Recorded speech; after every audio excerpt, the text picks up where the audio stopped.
www.desiblitz.com. This is Muhammad Ayyub and you're watching DesiBlitz.com.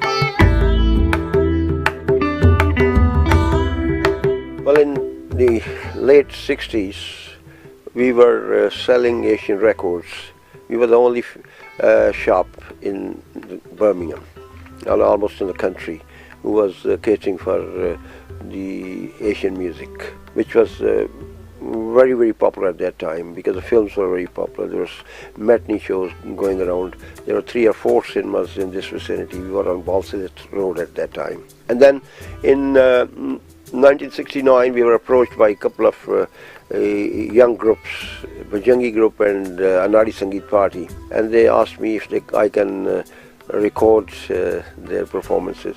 The first Anadi Sangeet Party recording was Lus Lus Karde Angani, and you remember that was a mega hit song at that time.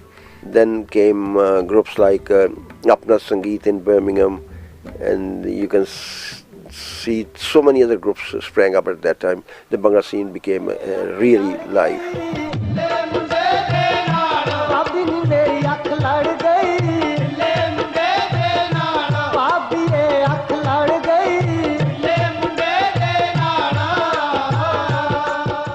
People who were away from their homes, they were only listening to the Western music. They didn't have any sort of entertainment as far as Asian music was concerned.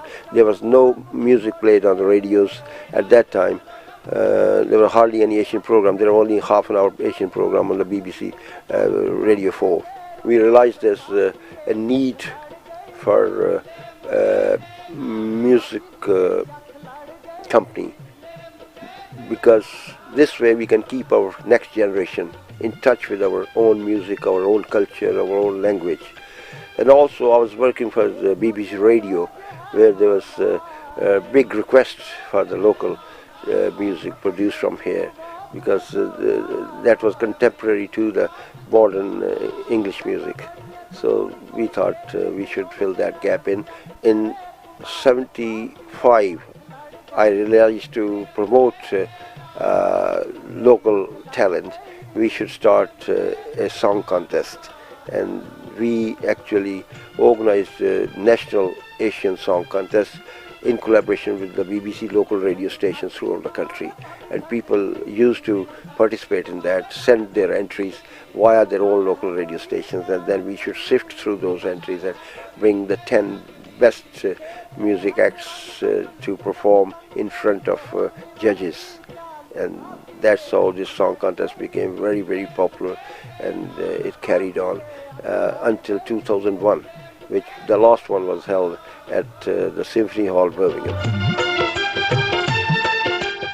1970s, a friend of mine from London, Mr. Hidayat, he used to record for us in Pakistan. In fact, he recorded all Ustad Ghulam Ali Khan's concerts in England in 1975, which are brilliant recordings that even today people love those recordings.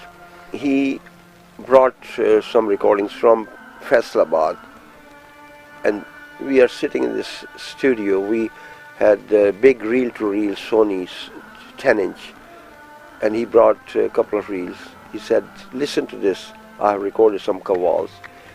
And 1977, I remember we were 3 people in that room, and we put this reel on, and all of a sudden everybody was mesmerized when we heard that first tape, Haq Ali Ali, Haq Ali Ali, and that was Nusrat's first introduction to us. And I thought, this is a wonderful, wonderful angelic voice which we must introduce to the whole world, and whole world should benefit from this great singer.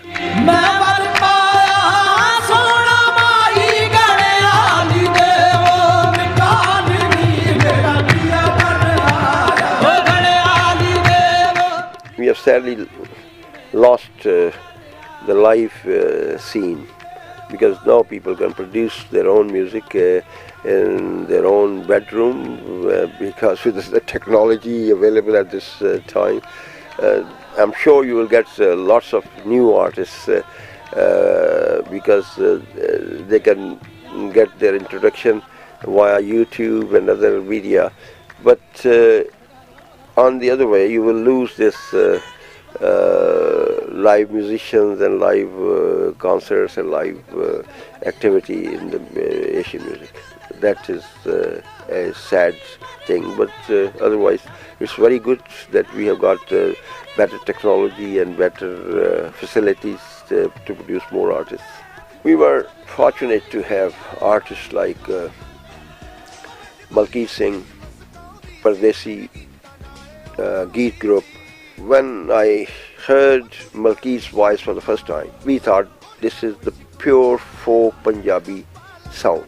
And that was the golden voice which we thought can become very, very popular. We started recording him in 1987. And until now we have recorded 21 albums, and you know that they have been mega hit albums.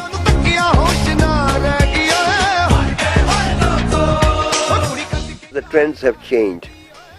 Now there are more hip hop and modern type of singers around the country. The catalog is not only Bangla artists, it's Qawwalis, it's classical music, it's folk music.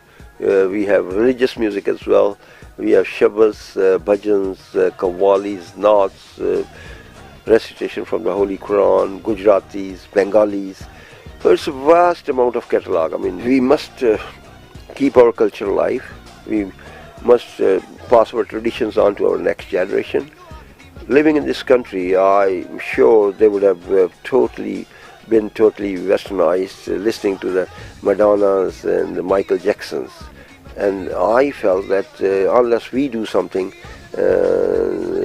this will be very difficult to keep our language alive and our culture alive. And that's why we started Asian Song Contest.